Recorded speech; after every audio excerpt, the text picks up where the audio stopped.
민수기 25장 1절로 18절 말씀 교독합니다. 오늘 말씀은 발람이 교묘하게 이스라엘을 무너뜨린 바알부올 사건을 내용으로 하고 있습니다. 발람이 이제 끝난 게 아니었습니다. 원래 발람의 마음에는 발락이 주기로 한 그 재물들, 이게 참 이 사람이 마음에 끌렸습니다. 그래서 하나님께서 꽉 붙잡으셔서 그가 저주는 하지 못했지만 하나의 기발한 아이디어를 냈는데 제단을 쌓고 이스라엘 백성을 초청하는 것입니다. 그러니까 몰래 할 게 아니고 아예 대놓고 사람들을 유혹하자라는 전략을 짠 것입니다. 그것이 바로 바알부올 사건입니다. 모압의 제사인 바알부올에 참여하여 음행을 하도록 이끌어 유도하는 것입니다. 3절 말씀에 바알부올은 부올산의 제단을 부올산에 쌓은 제단을 바알부올이라 이렇게 말을 합니다. 그러니까 부올산은 발락 왕이 이스라엘을 저주하기 위해서 발람을 데리고 갔던 산이 부올산입니다. 이곳에 제단을 세우고 이스라엘 백성의 두령들을 초청한 것입니다. 그러니까 와서 제사를 같이 드리자 이렇게 하니까 이 백성의 지도자들이죠. 지도자들이 속없이 생각 없이 따라간 것입니다. 거기에서 이제 제사를 드리다 보니까 이방인들의 제사 양식의 하나인 그 신녀들과의 음행이 시작이 된 것입니다. 그래서 두령들이 그곳에 참여해서 음행을 저지른 것입니다.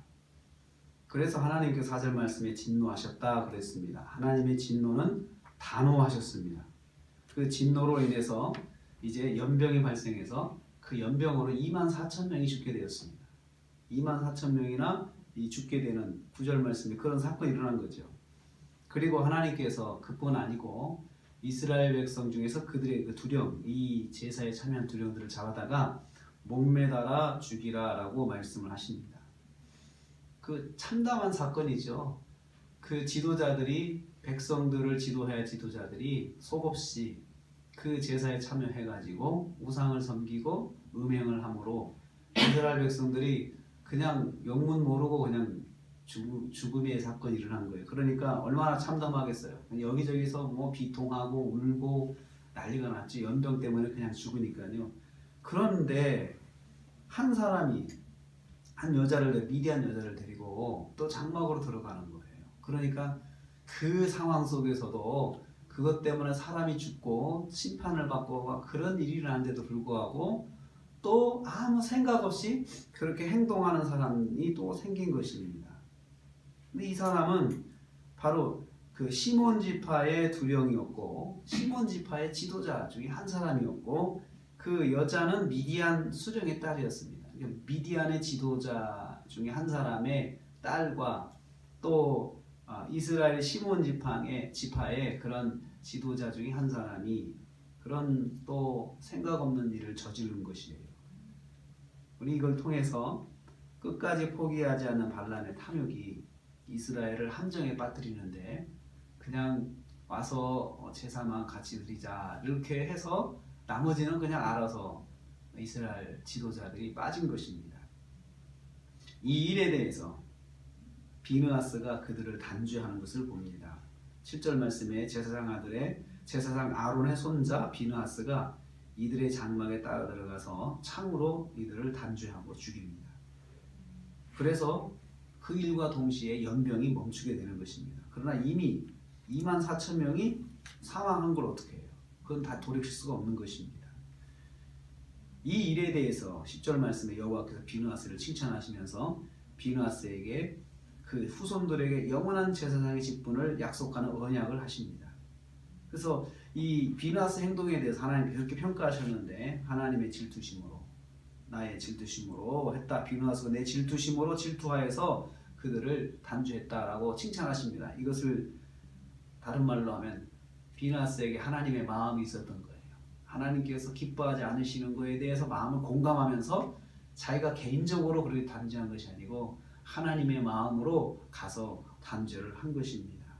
이 일에 대해서 하나님이 칭찬하신 것이죠. 내 마음을 가지고 그렇게 심판한 것에 대해서 칭찬하셨습니다. 불의와 죄악에 대해서 하나님의 마음을 가져야 된다는 것을 여기서 우리에게 말씀해 주고 있습니다. 개인적으로 불의를 미워하고 그것이 아니고 하나님의 마음을 가지고 하나님의 말씀을 좇아서 불의에 대해서 죄악에 대해서 마음에 그 잘못되었다라고 하는 그 마음을 가져야 됩니다. 그것이 하나님께서 원하시는 것입니다. 비누아스의 칭찬을 통해서 우리가 알 수 있습니다. 그래서 저는 이 말씀을 통해서 두 가지를 깨닫습니다. 첫째는 자신의 믿음은 그 말씀으로 자기가 잘 지켜야 한다는 거죠. 그러니까 하나님께서 아무리 지켜주셔도 자기가 말씀 안에 거하려고 하는 의지가 없으면 그냥 무너지게 되어 있는 거예요. 그래서 하나님이 지켜주셨는데 또 불구하고 이스라엘 백성이 그 마음을 지키지 못해서 자기의 믿음을 지키지 못해가지고 그냥 순식간에 넘어지는 이 모습을 보게 됩니다. 또 우리는 불의와 죄악에 대해서 하나님의 마음을 가져야 된다고 하는 것을 여기서 말씀하고 있습니다. 오늘 우리가 하루를 또 삽니다. 하루를 살 때에 먼저는 내가 말씀으로 내 믿음을 지키지 않으면 하나님이 아무리 보호해 주셔도 아무 의미가 없습니다. 그래서 오늘 하루도 우리가 말씀을 가지고 살면서 그 말씀으로 자기를 지켜서 승리하고 또 우리가 불의와 죄악에 대해서 하나님의 마음을 가지고 안타까운 마음으로 기도하면서 그들의 구원을 위해서 또 기도하는 그런 삶을 사셔서 오늘 하루도 말씀 안에서 승리하시는 저와 여러분 되시기를 주님의 이름으로 축복합니다.